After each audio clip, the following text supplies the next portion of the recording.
welcome to CG with Youngman Geezer. In this lesson, I will attempt to teach you the basics of the Autodesk Maya interface. To start off, you will see the Maya perspective viewport here. This will be where all of your visual work is done. First off, you'll need to know how to move in the Maya perspective viewport.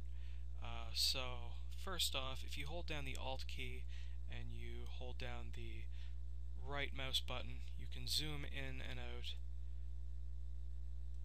If you hold down the Alt key and the middle mouse button, it will allow you to go back and forth and up and down and side to side and whatnot. If you use the middle mouse wheel, it will also allow you to zoom in and out. If you hold down Alt and the left mouse button at the same time, you can rotate your screen around the camera's central point. Or not the camera's central point, but wherever the camera happens to be focused on at that time. So, let's get to working with objects. If you go to the top corner here, you'll notice a drop-down menu that should say polygons by default.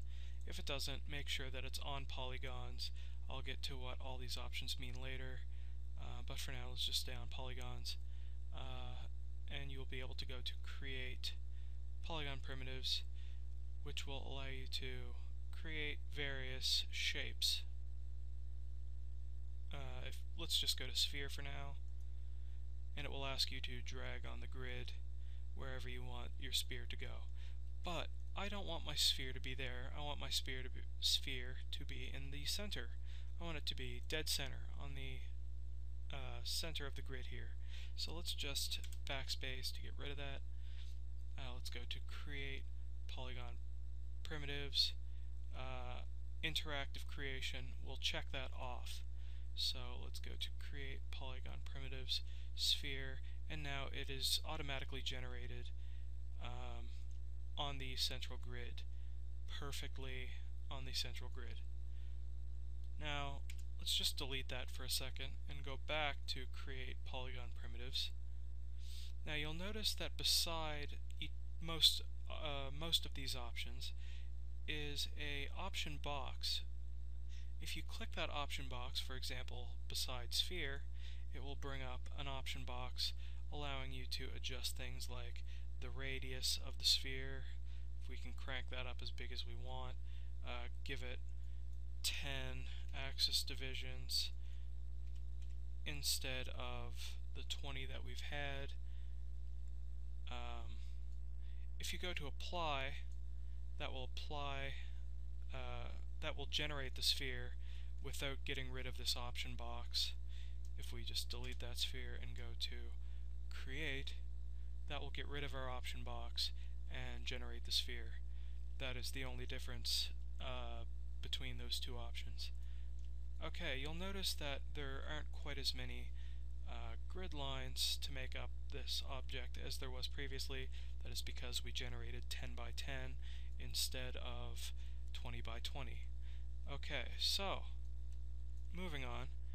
To move the polygon object, you would first select it, and it is already by default on the move option, but over here you'll notice that there is a move option, a rotate option, a scale option, and a universal manipulator.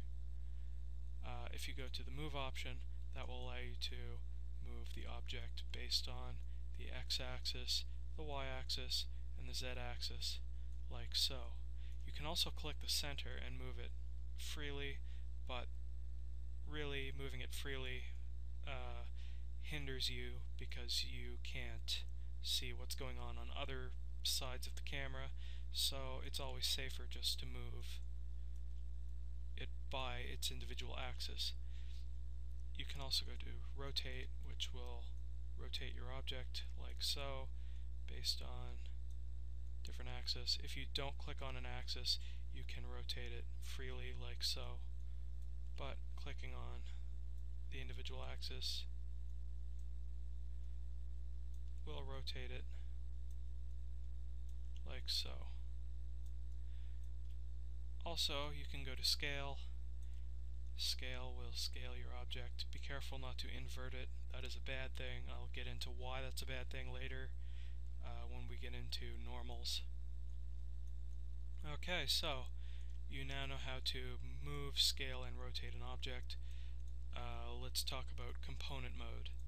If you hit F8 while the object is selected, it will go into component mode, which is vertice selection mode by default, which will allow you to move the individual points that you select by clicking on them or clicking and dragging over top of them. If you click F10, it will allow you to move the individual edges of that object.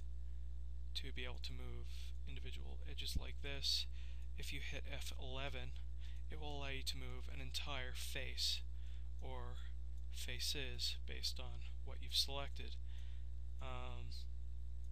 And F9 is back to the vertice selection mode, and you'll be able to move vertices like so. And if you go back to F8, that will take you back to object mode, which will just allow you to move the object itself. And if you hit F8 again, it will take you back to the last component mode that was selected. It will toggle between if face mode was selected last, it will take you between object mode and face mode. If vertice mode was selected last, it will take you between vertex selection mode and object mode, etc., etc. Okay, so you now know how to move an object, rotate an object, scale an object, move your camera in the viewport, and switch between object and component mode. That should do for this lesson. This is Youngman Geezer, over and out.